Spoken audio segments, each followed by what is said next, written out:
예, 안녕하세요. 예, 선빵 클래스 신신명 강설 이제 오늘 7번째 시간을 좀 맞이하게 되었습니다. 근데 이제 제가 신신명 강설을 준비하면서 성철 스님께서 이렇게 쓰신 이제 이게 60 몇 년이나 된 이제 원고죠. 사실은 이 책의 원고는 그래서 보면은 야, 그 당시에는 이런 용어들로 이렇게 설명하셨겠지만은 지금의 거의 70년이나 가까이 지나서 보기에는 물론 우리가 이해하는 데 무리는 없지만은 좀 더 구체적인 설명 와닿게끔 그런 것이 필요하지 않는가 하는 관점에서 제가 좀 구체적으로 좀 시간을 오래 들여가면서 이렇게 설명을 드린 듯합니다. 미생 정란이요 오무호원이 미혹하면 고요함과 어지러움이 생기고 깨치면 조음과 미움이 없거니. 이게 미혹하면 깨치면 그러죠. 중생의 입장과 부처 입장에 이렇게 나뉘게 된 거예요. 중생은 고요함과 어지러움이 있죠. 또한 이제 조음과 미움도 있죠. 반면에 이제 깨치신 분들께서는 고요함과 어지러움도 없고 조음과 미움까지도 없어요. 저는 이 일을 대표적으로 보여주신 분이 저는 부처님이라고 생각하고 있습니다. 근데 이제 중생 입장에서 보면 그렇게 12호를 완전히 벗어난다는 건 굉장히 좀 힘든 경지인 것 같아요. 근데 모든 깨달은 분들이 이렇게 고요함과 어지러움도 완전히 사라져버리고 조음과 미움마저도 완전히 사라져버린다. 저는 그렇게까지 생각하지는 않습니다. 그렇게 생각하는 이유가 뭐냐면은 깨달음에 대한 정의가 좀 다를 수도 있다고 생각하기 때문입니다. 그러니까 분별의 마음이 하나도 일어나지 않아야지. 그러니까 좋아하고 싫어하는 것도 없어야지. 그게 진정한 깨달음이다라고 주장하실 분이 있을 분도 있어요, 당연히. 그리고 그러한 경지까지 이르신 분은 부처님 한 분뿐이다. 그렇게 말씀하신다면 저는 그것도 옳은 믿음이라고 생각하고 있습니다. 그런데 부처님이 그렇게 되실 수 있었던 건 뭐냐면은 부처님은 수많은 전생을 통해서 인욕정진도 하셨고 선정수행도 하셨어요. 그렇기 때문에 그러한 모든 12호에서 완전하게 해탈되신 그런 깨달은 분이 되실 수 있다고 생각하는데요. 근데 제가 생각하는 깨달음은 12호를 완전히 벗어나는 것이 아니라 12호에 물들지 않는 것에 있다고 저는 보고 있습니다. 그래서 유의로서 드러난 이 12호가 완전히 사라지는 것이 아니라 그런 온갖 유의의 경계들이 나타남에도 거기에 물들지 않고 살아가는 것, 그런 경계, 그것을 깨달음인데 이 깨달음의 비유가 대표적으로 나타난 것이 바로 연꽃입니다. 연꽃. 근데 여러분들이 아시는 바대로 연꽃은 어디서 피어나죠? 보통은 진흙에서 피어나죠. 근데 진흙뿐만 아니라 어떤 혼탁한 연못 같은 데서도 보통 피어나요. 근데 연꽃이 보통 있는 거 보면 맑은 물이 아니에요. 진흙도 있고 혼탁하고 여러 수중생물들도 이렇게 들어서 있어요. 근데 연꽃 자체는 되게 특이해요. 주변이 진흙이고 혼탁한 그렇게 물임에도 불구하고 어떤 고고하고 아름다운 잣대를 드러내고 있죠. 그러니까 이게 되게 상반적인 거죠. 주변은 그렇게 어지럽고 더러운데 연꽃 하나만 그렇게 물들지 않고 깨끗한 모습을 보여주는 거예요. 그래서 어떤 분들은 이제 저런 혼탁한 더러운 것과 별개의 고결한 깨달음이 있다라고 연꽃을 그렇게 정의하고 깨달음은 그래야 한다라고 이제 정의하신 분도 있어요. 근데 제가 생각하는 깨달음은 연꽃의 비유처럼 주변이 그럼에도 주변이 그렇게 혼탁함에도 물들지 않는 특성에서 연꽃 깨달음의 특성이 나타난다고 저는 생각하고 있어요. 근데 생각해 보세요. 저것은 더러운 것이고 이렇게 깨끗한 연꽃만 취하겠다. 깨달음이 있다라고 믿는 거는 사실 우리가 반야신경에서 불구부정이라는 가르침이 있잖아요. 더러움도 깨끗함도 없다 하는데 거기서 우리가 더러운 것은 버리고 깨끗한 것만 취하겠다는 어떤 취사 선택, 분별심의 요소로도 그렇게 작용할 수가 있어요.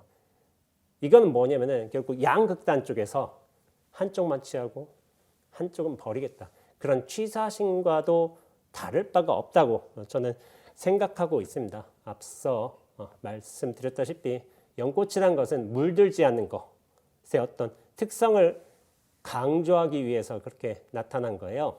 그런데 생각해 보세요. 우리가 약간 혼탁한 연못 가운데도 연꽃이 잘 피어나잖아요. 그리고 진흙도 있잖아요. 진흙 속에서 연꽃이 피어나는데 좀 더 넓은 관점에서 이렇게 보자면은 연꽃이 그렇게 아름답고 고결해질 수 있는 것은 그런 혼탁한 물, 다양한 생물들, 진흙의 어떤 배경 그런 것들이 있어서 연꽃이 도드라져 보이는 것이지 만약 그런 배경들이 없다면은 연꽃이 그 자체로 아름답거나 깨끗하거나 순수한 걸로 그렇게 받아들여지지 않습니다. 그러니까 연못이나 진흙이 없는 연꽃은 우리가 상상할 수가 없어요. 연꽃의 의미는 오히려 혼탁한 연못 물과 그런 진흙이 있어야지만 연꽃의 의미가 살아나는 거예요. 그래서 어떻게 보면 이는 어떤 모든 생명들이 같이 어우러져 존재하면서도 그 중에서도 물들지 않으면서 스스로의 어떤 찬연한 모습을 빛내는 그런 연꽃의 관계성 측면에서 깨달음을 좀 찾아봐야 되지 않을까 저는 그렇게 생각하고 있습니다. 연꽃의 비유가 이러한 것처럼 우리는 유의법의 세상에서 수많은 분별의 일들이 벌어지고 있어요. 거기에 또 수많은 12호의 일들도 나타나고 있습니다. 그럼에도 불구하고 연꽃처럼 우리가 같이 이 진흙 같은 어떤 혼탁한 세상에 살아가고 있지만 거기에 물들지 않으면서 지낼 수 있는 그 역량을 갖춘다면 그러한 깨달음을 갖춘다면은 이 어우러짐이 절대로 문제가 될 수가 없어요. 그렇기 때문에 저는 이 12호를 완전히 벗어나야 된다 그렇게 생각하지 않습니다.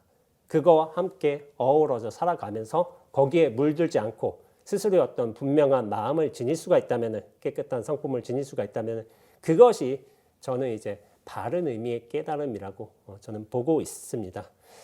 자, 다음 한번 구절 한번 보도록 하겠습니다. 일체 이변은 양유 짐작이로다.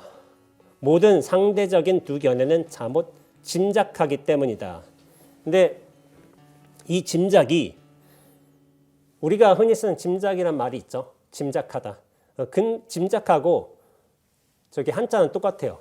그 짐작은 뭐냐면은 어림잡아 헤아리다. 우리가 보통 그런 의미로 짐작을 쓰고 있는데 근데 성철 스님께서는 이 짐작을 두고 뭐라고 하셨냐면은 이것은 좋고 저것은 나쁘다라는 식으로 분별을 내는 것을 짐작이라고 하셨어요. 이렇게 생각해 봐야 돼요.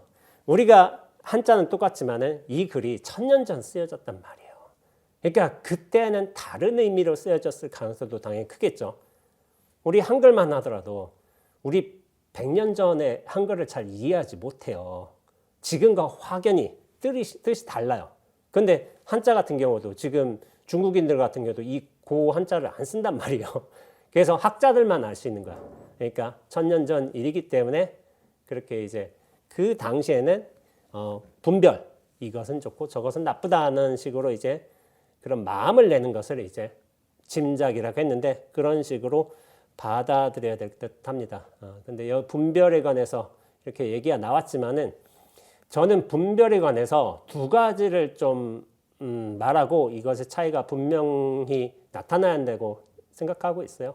분별심이란 말하고 분별지예요. 분별심, 분별지. 분별심이란 말 참 많이 들어보셨죠? 우리가 분별심이란 말은 굉장히 많이 쓰잖아요. 근데 분별지, 분별하는 지혜 이것이 또 다르게 있단 말이에요. 근데 이 둘의 차이가 저는 명확하게 있다고 보고 있습니다. 어떤 차이일까요? 분별심과 분별지. 근데 보통 분별심은 우리가 부정적으로 쓰죠. 야, 분별심에 휘둘리지 마라. 야, 분별심 때문에 괴롭다. 이런 식으로 좀 부정적으로 쓴단 말이에요.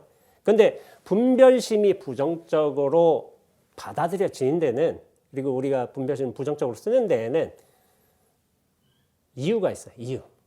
그 분별하는 중심에 내가 있기 때문이에요.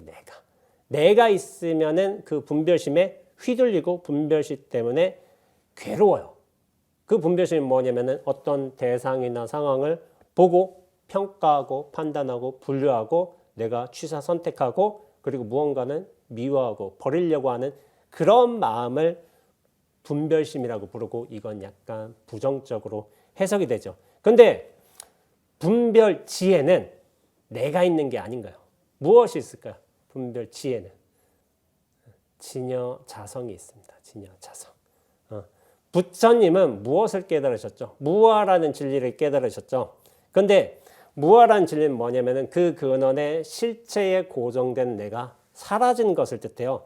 근데 그 내가 사라지면은 단지 나 혼자 사라질까요? 절대로 그렇지가 않습니다. 주객이라는 말도 있고 자타라는 말도 있잖아요. 내가 사라지면 객도 사라지고 내가 사라지면 타도 사라집니다. 이게 쌍으로 그렇게 사라지는 거예요. 시비도 시가 사라지면 비는 사라지지 않는다. 그런 일 없습니다. 호가 사라지면 오도 사라져요. 그러니까 모든 분별은 동시에 생겨났다가 또한 동시에 사라지는 겁니다.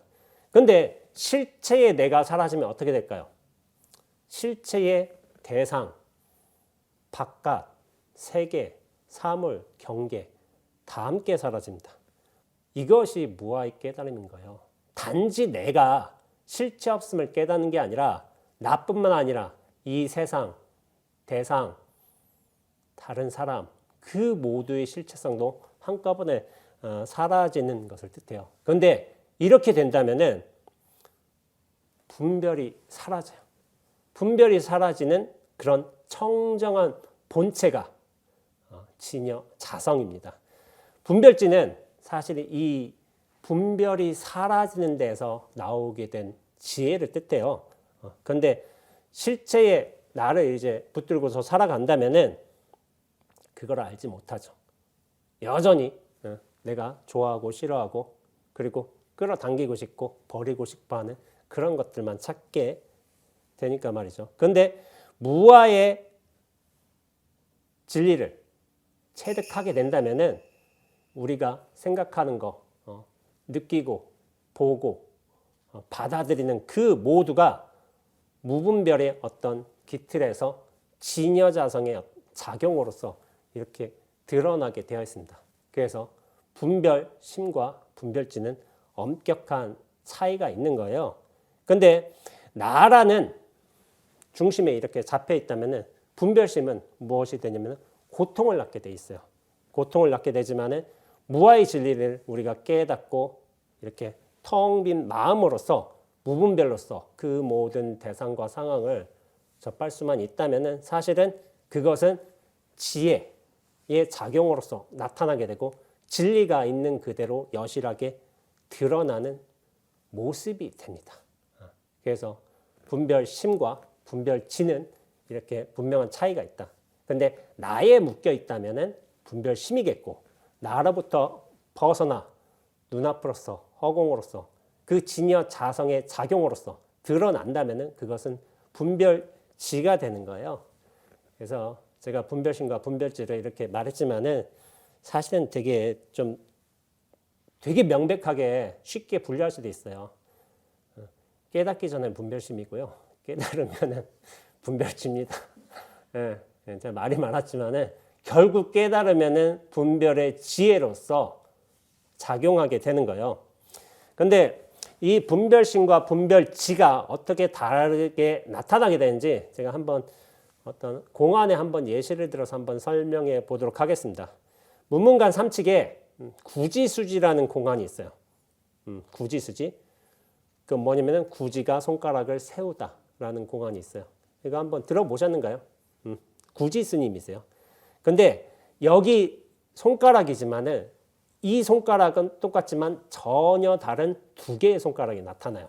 하나는 깨달음의 손가락이고 분별지의 손가락이고 하나는 분별심의 손가락인 거예요. 그 차이를 제가 한번 설명드려 보겠습니다. 구지 스님은 당신에게 어떤 학인들이 공부하는 공부인들이 질문하러 올 때마다 항상 이제 손가락을 이렇게 펴서 들여서 펴 올려서 이렇게 보여주신 거예요. 그러니까 무엇이 부처입니까? 아니면 무엇이 조사가 서쪽에서 오신 뜻입니까? 여러 그 어떤 질문이 오든지 간에 딱 하고 보여준 거예요.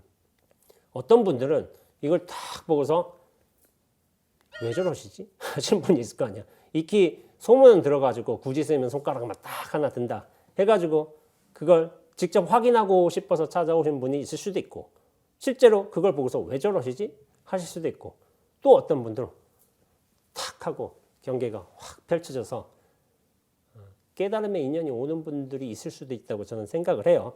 근데 그 구지 스님이 언젠가 그 출타를 하셨어요. 근데 그 옆에 동자가 있었던 거야. 동자가.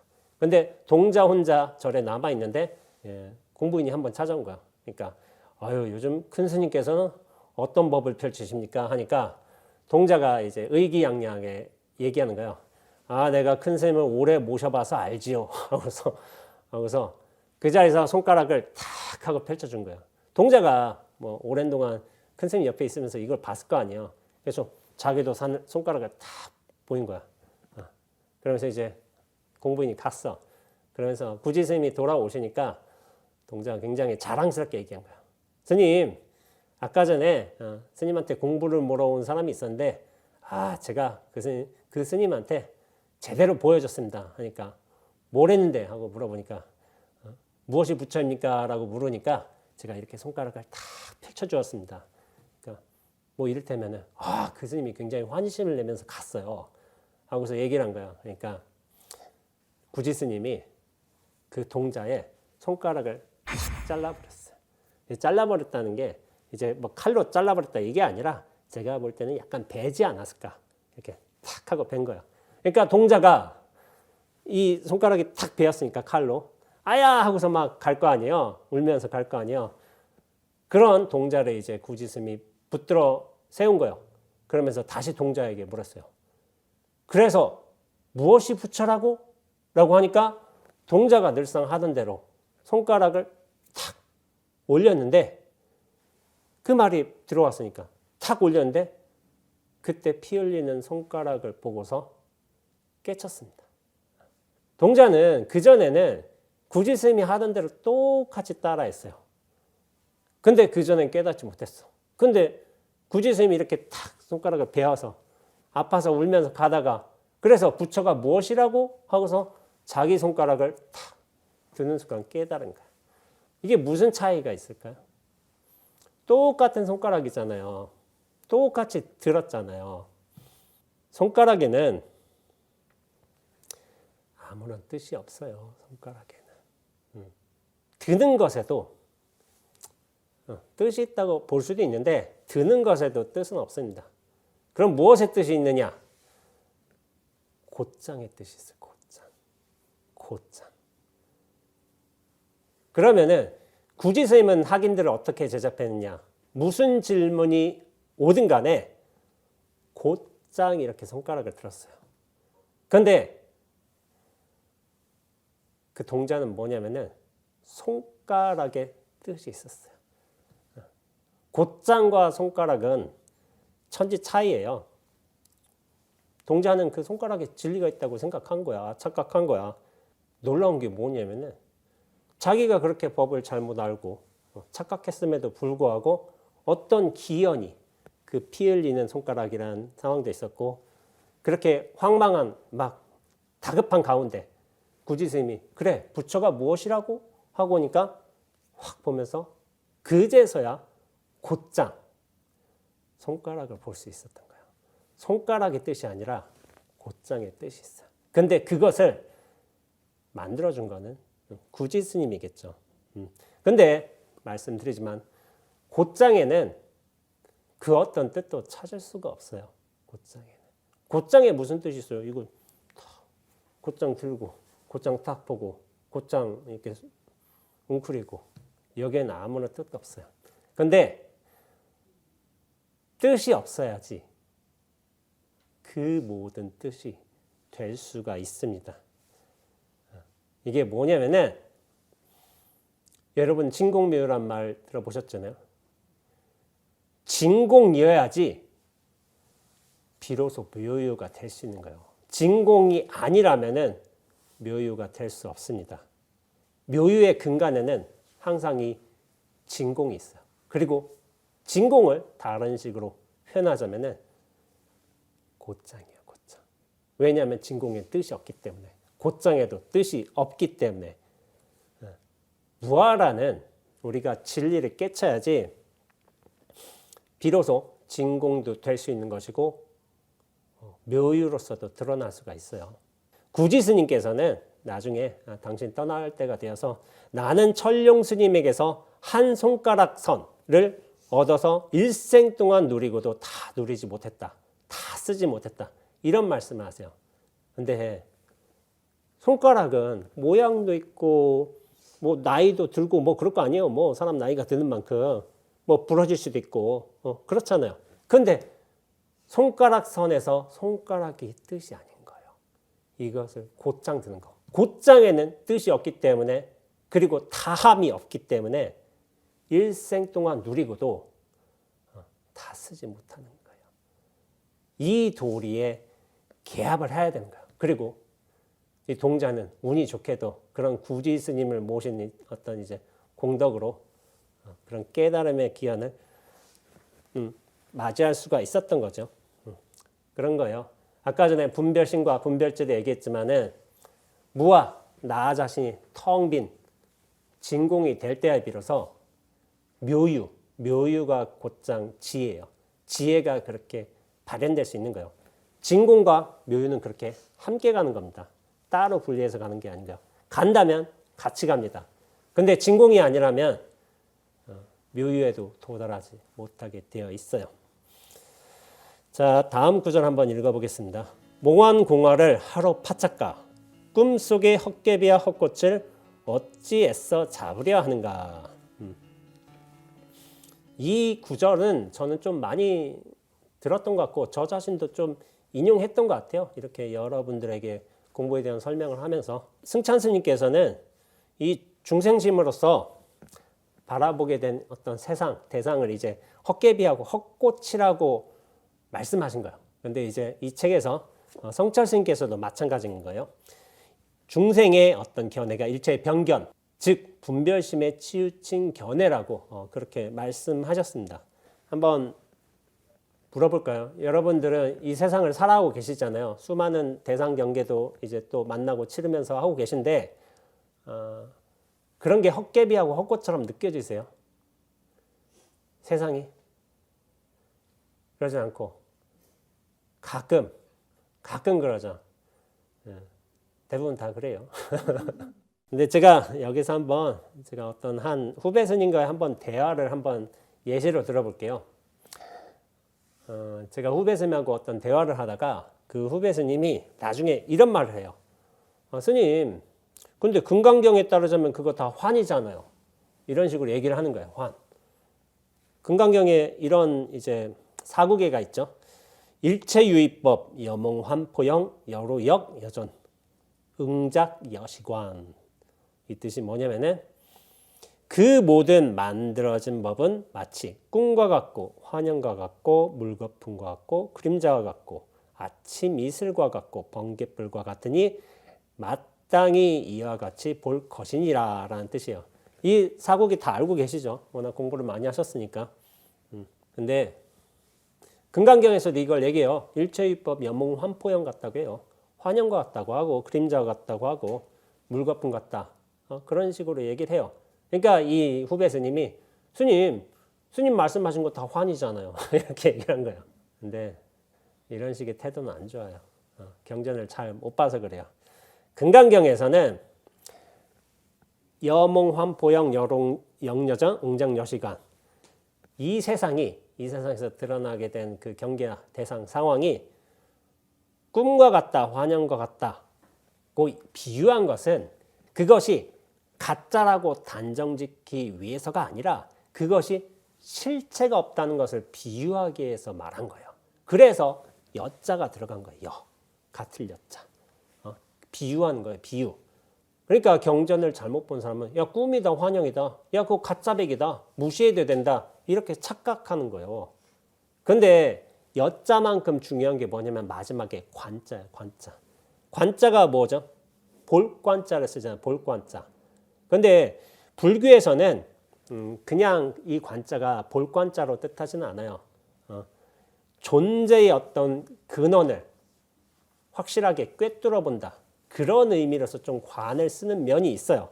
그래서 뭐냐면은 일체유의법, 드러난 현상, 대상 그 모두가 환영처럼 그렇게 실체 없는 것으로 꿰뚫어 보라는 의미에서 관을 쓴 거지 단순히 보라는 의미가 아니었던 거예요. 근데 금강경을 잘못 해석하고 또 잘못 배우게 되면은 야, 이 세상이 야, 꿈이면 환영이야, 가짜백이야, 저거 저렇게 중시할 필요가 없어. 이렇게 쉽게 얘기를 해. 근데 뭐냐면 그렇게 쉽게 얘기는 하지만 그 사람한테 야, 너 자신도 꿈이야. 이거 하면 또 그건 못 받아들이지. 그럼 왜 그러냐면은 예전 시간에 제가 얘기했죠. 그 법당 안에서 이렇게 소변을 본 납자가 있어요. 그 모든 것은 이제 공하다 얘기를 하지만 정작으로 자신은 공으로 대하지 못해요. 이거 하나, 나 하나는 그렇게 꼭 남겨두고서 세상을, 대상을, 상황을 그 모든 것을 공함으로 싹 쓸어버리려는 태도인 거예요. 태도. 이런 태도는 별로 좋지가 않습니다. 그래서 이 볼관자라는 건 뭐냐면은 단지 본다는 것이 아니라 안목을 상징해요. 안목. 안목은 뭐냐면은 세상에서 만들어진 이 모든 법들이 실제 없음을 꿰뚫어 알기 때문에 이에 집착하지 않고 밝고 투명하게 보는 안목을 얘기하는 거예요. 안목. 그런데 이런 안목을 갖추지 못하고서 그냥 겉에 어떤 뜻만 따라가다 보면은 그렇게 세상은 가짜니까 집착할 필요가 없어. 이렇게 손쉽게 해석해버리는 경향성도 있어요. 이 여자가 단지 비유를 쓰였다는 거하고 그리고 관자, 모든 존재의 근원을 꿰뚫어 본다. 여관을 굉장히 중요하게 해석할 필요가 있어요.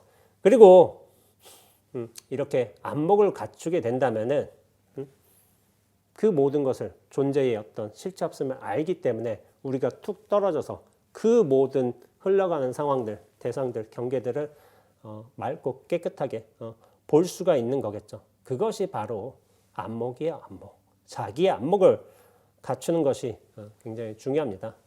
그래서 이 금강경 사국에서 이야기하는 바이지만은 대상을 그렇게 환으로 규정하는 거하고 또 그 환을 바라보는 거, 환처럼 바라보는 안목은 좀 구분이 되어야 될 필요가 있어요.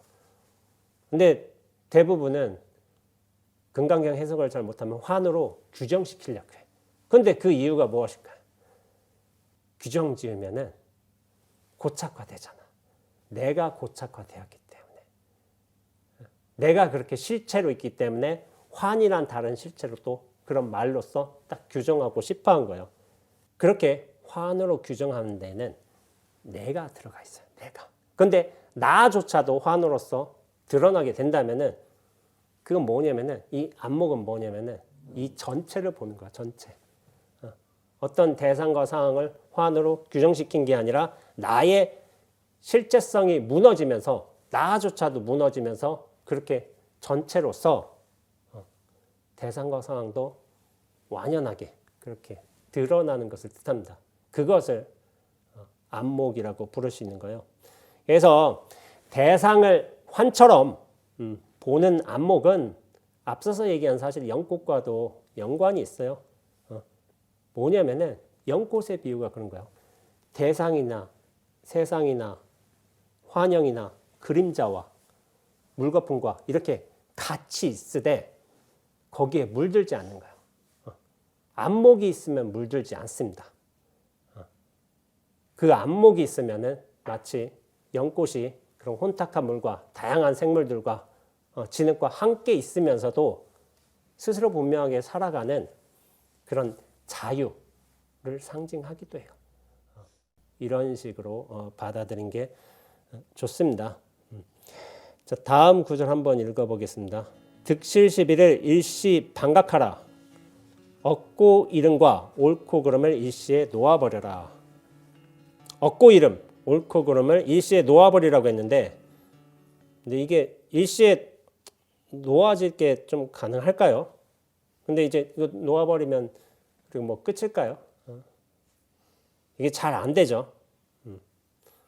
네, 득실이든 시비든 뭐 호든 애증이든 간에 그 근원에는 내가 있어요. 내가 어떤 내용물들, 득실의 어떤 내용물, 시비의 어떤 내용물 놓아내려봤자 그 근원의 나를 관철하지 못한다면은 사실은 완전하지 못해요. 여전히 흔들리는 거예요. 그러니까 얻고 이름, 옳고 그름, 이거는 잎하고 가지 같은 거예요. 내용물들인 거예요. 그런데 그 근원을 잘라버리지 못한다면은 이 유의법의 수많은 대상 경계들은 끊임없이 펼쳐지게 되어 있습니다. 그 근원을 잘라버려야 돼요. 근데 그 근원은 뭐냐면은 나예요. 좀 더 구체적으로 말하자면 나의 중심성, 실체성, 이것이 걷어져야만 사실 득실 시비가 일시에 반각돼요. 이거 하나 걷어내면 끝인 거예요. 그럼 이 현상은 자연스럽게 벌어지게 되어 있습니다. 그렇다면은 득실 시비를 그때 내가 반각한다.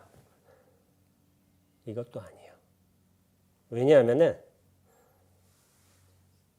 득실 시비가 나를 통해서 일시에 반각되는 도리로 펼쳐지게 돼 있어. 왜냐하면 나조차도 그 근원이 무너져 내렸기 때문에. 나가 무너지면 득실시비 그 이파리와 가지 같은 것도 한꺼번에 다 무너지는 거예요. 그래서 그 근원을 잘라버리는 게 중요하다. 그것이 부처님이 인가하신 깨달음인 거예요. 깨달음.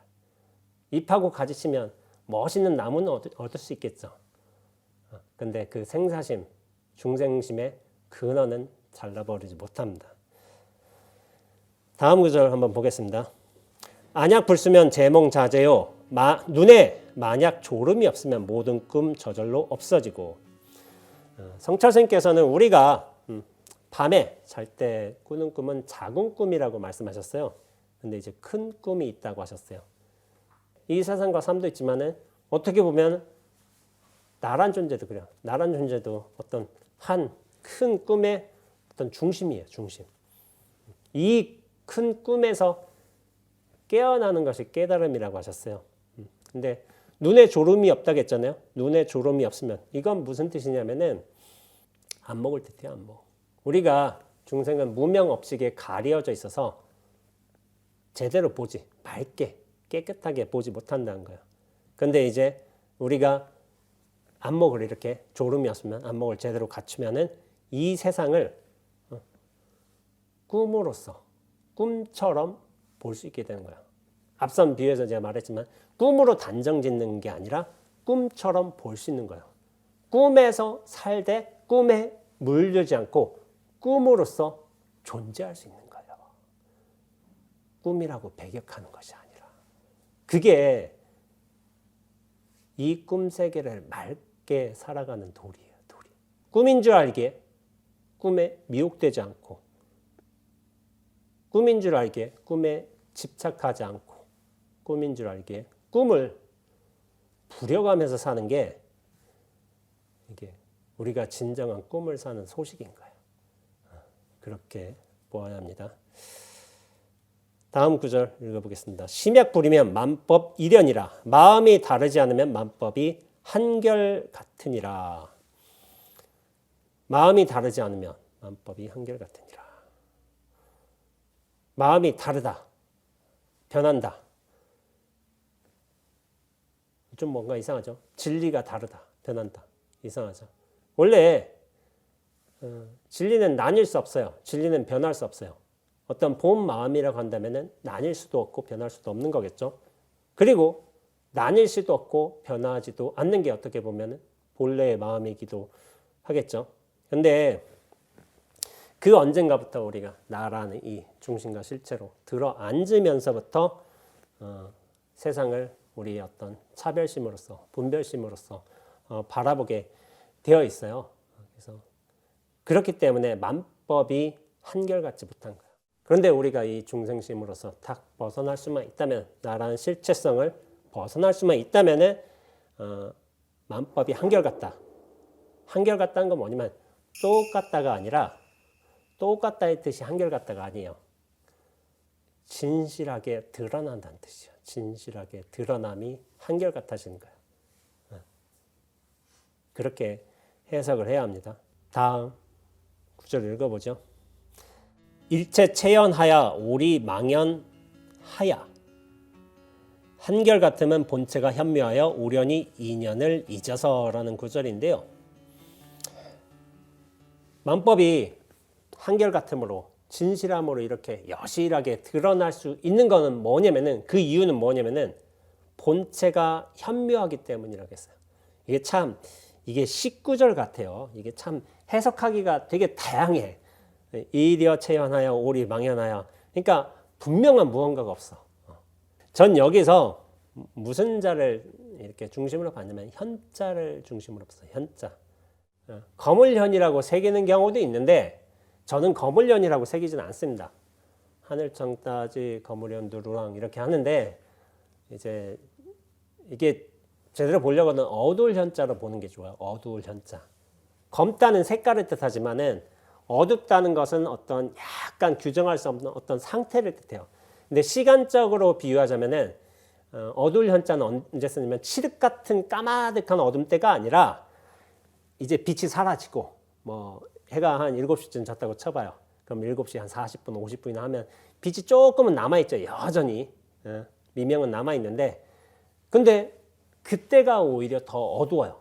칠흑 같은 밤보다는 슬쩍 찾아온 어둠이, 그것이 완연할 때는 그때가 어두운데, 그때 어떤 상태, 시간을 두고 어두울 현자라고 좀 비유하는 경우가 있습니다. 어둡다는 거예요. 근데 뭐냐면은 뭔가 근원을 딱 잡아채기도 힘들고 규정하기도 힘들고 뭔가 잡을 수 있는 것도 아니고 실체도 아니고, 그것을 상징하는 이 한자가 어두울 현자예요. 본체가 현묘하다는 거예요. 현묘하다는 거, 어둡다는 거. 그러면서 묘자가 쓰였죠. 묘하다는 거예요. 무언가 잡히지도 않아. 실체도 없어. 어슴푸르해. 근데 묘하게 또 뭔가는 있어. 그러니까 감지는 하지만은 뭔가 대상으로 규정할 수 없는 무언가가 확연히 있단 말이야. 그것을 동서양의 어떤 수행자들은, 깨달은 사람들은 또 감지하지 않았을까요? 저는 종교학을 전공을 했어요. 근데 왜 스님이 됐느냐?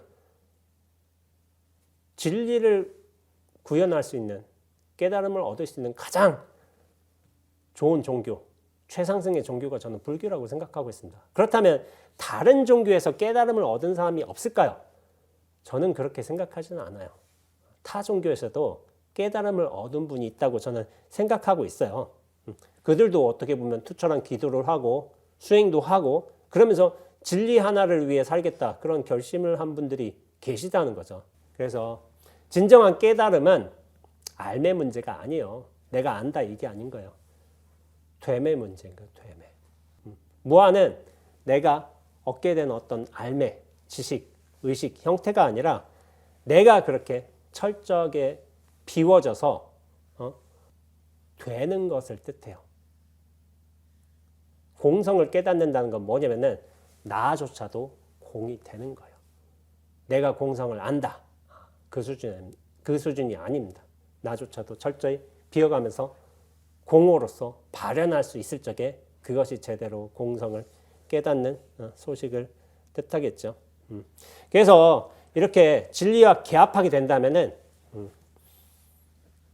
진리는 우리에게 아주 특별한 선물을 주게 됩니다. 선물을. 그 선물은 뭘까요? 깨달은 자란 호칭일까요? 명예일까? 저는 이런 식으로 표현해요. 이 세상을 선물로 줘요. 진리는. 자유는 뭐 내가 누릴 수 있는 자유 맞겠죠. 근데 좀 더 확장돼서 얘기하자면 이 세상이 자유로 옵니다.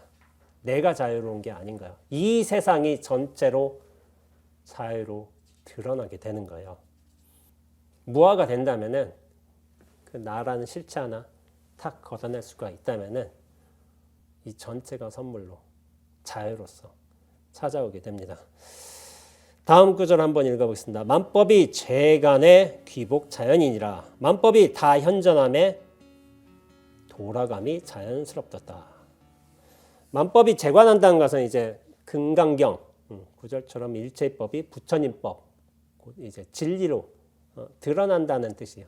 만법이 재관한다. 좀 옛날 표현인 것 같아요. 저도 그렇게 이 해설을 보고 알았습니다. 그러니까 이것은 뭐냐면은 부처님법 진리로 드러나니까 자성청정심으로 돌아가는 거예요. 그 구절을 뜻하는 것이고요. 민기소야야 불가 방비라. 그 까닭을 없이하여 견주어 비할 바가 없음이라. 그래서 여러분들이 이제 된장이 짠 줄 알면 깨달을 줄 안다. 깨달을 수 있다. 이런 말 들어본 적 있으시죠? 근데 된장 맛 짠 걸 다 알죠? 설탕 맛 단 거 다 알잖아요. 이 모양이 모양인 것을 보는 거 다 알잖아요. 뭐가 뭐 특별한 능력이 있겠어요? 바람이 시원하고 방바닥 따뜻하고 다 알죠. 근데 제가 한번 이유를 들어볼까요? 허공은 왜 존재할까요? 눈앞은 왜 이렇게 있을까요? 거긴 이유가 없어요. 이유가 없는데 이유가 없다는 게 중요하지 않아요. 이유가 없기 때문에 그 모든 이유가 될 수 있어요. 이유에 근거가 있다면 오히려 모든 이유로 발현될 수 없습니다. 이걸 다른 식으로 설명해 주자면 그 이유가 근원이 비었기 때문에 그 모든 방식으로서 드러날 수가 있는 거예요. 그래서 그것이 이유가 없다는 거예요. 이 없다는 잘 알아야 되는 게 있다 없다 해서 한쪽으로 취할 수 있는 없다가 아닌 거예요. 비어 있음의 없다로 받아들여야 됩니다. 그래서 그 비어 있음의 없다로 받아들인다면은 그 근원이 텅 비어 있음을 뜻하기 때문에 그래서 그것은 허공과 눈앞과 같은 거예요. 이 눈앞과 허공은 텅 비어져 있지만은 그 모든 유의의 일들을 다 펼쳐내주고 있어요. 모양도 보고 소리도 듣고 생각도 하고 배고픔도 느끼고 그게 허공의 공덕인 거예요. 없기 때문이 아니라 근원이 비어져 있기 때문에 그 모든 유의법들을 다 포섭해 줄 수 있는 겁니다. 그래서 제가 이번에는 신신명의 여러 구절들 굉장히 좀 이해하기가 어려운 구절들이 있을 수가 있어요. 근데 저는 이제 제 방식대로 좀 한번 해석을 해봤습니다. 이것이 이제 여러분들한테 어떤 방식으로 다가올지는 모르겠지만은 이렇게 자기의 어떤 안목을 높여가면서 한 구절 한 구절 좀 새롭게 새겨보는 것도 사실 이 공부를 하는 방식 중에 하나예요. 들으면서 좀 알 수도 있지만은 내가 공부도 하고 수행하면서 이 자가 좀 새롭게 보인다 해가지고 자기식대로 한번 스스로 습득도 하고 또 남들한테 설명도 해주면서 자기 공부의 어떤 수준을 높여갈 수도 있는 것 같습니다. 예, 오늘 선방 클래스 7강 신신명 7강 이렇게 마치도록 하겠습니다. 예, 감사합니다.